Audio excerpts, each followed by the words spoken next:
사도행전 5장. 아나니아라는 사람과 그의 아내 삽비라도 자기들의 땅 일부분을 팔았습니다. 아나니아는 땅을 판 돈에서 얼마를 떼어 몰래 숨겨놓고 나머지만 사도들의 발 앞에 갖다 놓았습니다. 그의 아내도 이런 내막을 다 알고 있었습니다. 그때 베드로가 말했습니다. 아나니아여, 어찌하여 사탄이 그대의 마음에 가득하여 성령을 속이고 땅을 팔아 받은 돈 가운데 얼마를 떼어 놓았소? 그 땅은 팔기 전에도 그대의 것이었고 판 뒤에도 그 돈을 그대 마음대로 할 수 있었소. 그런데 어찌하여 성령을 속일 마음을 먹었소? 그대는 사람을 속인 것이 아니라 하나님을 속인 것이요. 아나니아는 이 말을 듣자마자 쓰러져 죽었습니다. 이 소식을 들은 모든 사람들은 몹시 두려워했습니다. 젊은이 몇 사람이 들어와 그의 시체를 싸서 밖으로 메고 나가 묻었습니다. 3시간쯤 지나서 아나니아의 아내 삽비라가 들어왔습니다. 삽비라는 방금 전에 무슨 일이 일어났는지 전혀 몰랐습니다. 베드로가 삽비라에게 물어보았습니다. 그대와 그대의 남편 아나니아가 땅을 팔아서 받은 돈이 이것뿐이요. 삽비라는 예, 이거 그것뿐입니다. 라고 대답했습니다. 베드로가 다시 말했습니다. 어찌하여 그대와 그대의 남편은 서로 짜고 주님의 성령을 시험할 수 있단 말이오. 보시오, 그대의 남편을 장사 지내고 온 사람들이 문 앞에 있으니 그들이 그대를 메고 나갈 것이오. 그 말이 끝나자마자 삽비라는 베드로 앞에서 쓰러져서 죽었습니다. 그 순간 젊은이들이 들어와 삽비라가 죽은 것을 보고 그녀를 밖으로 메고 나가 남편 곁에 묻었습니다. 온 교회와 이 일을 들은 모든 사람들이 큰 두려움에 사로잡혔습니다.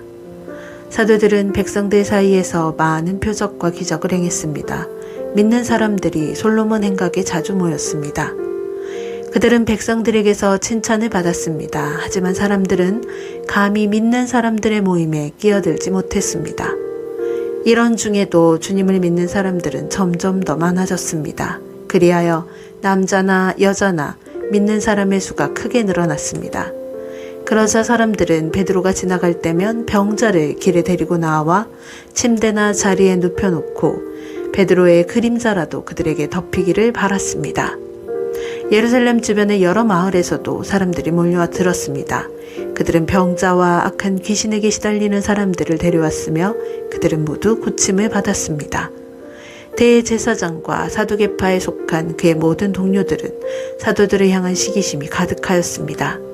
그들은 사도들을 붙잡아 감옥에 가두었습니다. 그러나 밤중에 주님의 천사가 감옥 문을 열고 사도들을 밖으로 데리고 나가며 말했습니다.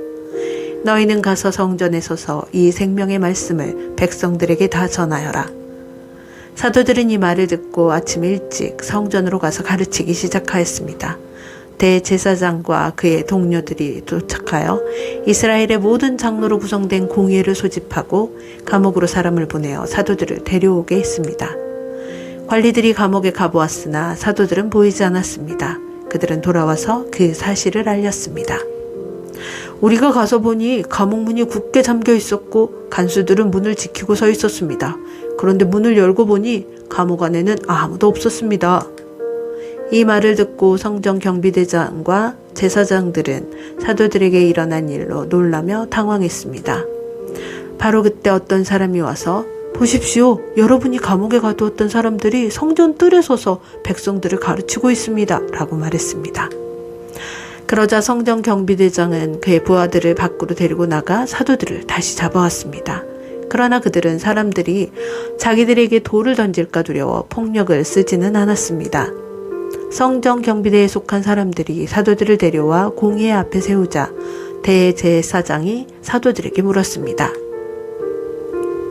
우리가 이 이름으로 가르치지 말라고 단단히 주의를 주었는데도 그대들은 예루살렘으로 온통 그대들의 가르침으로 채워놓았소. 그리고 예수를 죽인 책임을 우리에게 넘기려 하고 있소. 그러자 베드로와 다른 사도들이 대답했습니다. 우리가 사람이 아니라 하나님께 복종해야 하는 것은 당연한 일입니다.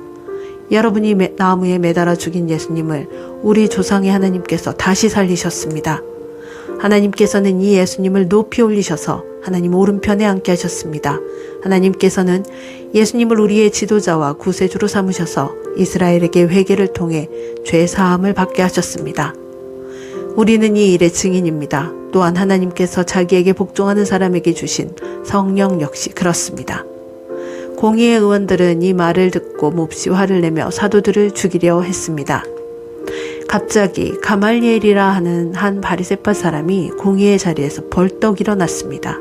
그는 율법사이며 모든 백성에게 존경을 받는 사람이었습니다.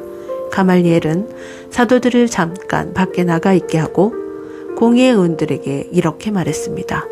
이스라엘 사람들이여, 여러분들이 이 사람들에게 어떤 행동을 하려 하는지 깊이 생각해 보십시오.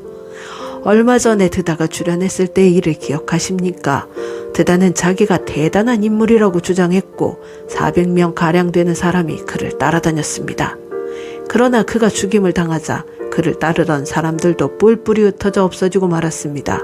그가 벌인 운동도 흐지부지 되어버렸습니다. 이런 일이 있은 후에는 인구 조사를 할 때 갈릴리에 유다라는 사람이 나타나 백성들을 이끌고 다녔습니다. 그러나 그가 죽임을 당하자 그를 따르던 사람들 역시 다 흩어지고 말았습니다. 그러므로 이번 일에 관하여 내가 충고하고 싶은 것은 이 사람들에게서 손을 떼고 그대로 내버려 두라는 것입니다. 왜냐하면 그들의 이러한 계획이나 행동이 사람에게서 온 것이라면 실패할 것이지만 만에 하나 그것이 하나님께로부터 온 것이라면 여러분은 이 사람들이 하는 일을 막을 수 없을 것이 물론이고 잘못하면 하나님과 맞서 싸우는 것이 되기 때문입니다. 사람들은 가말리엘의 충고에 설득되었습니다. 그들은 사도들을 다시 공회한 안으로 불러들여서 매질을 한 후에 다시는 예수의 이름으로 말하지 말라고 엄하게 명하고 놓아주었습니다.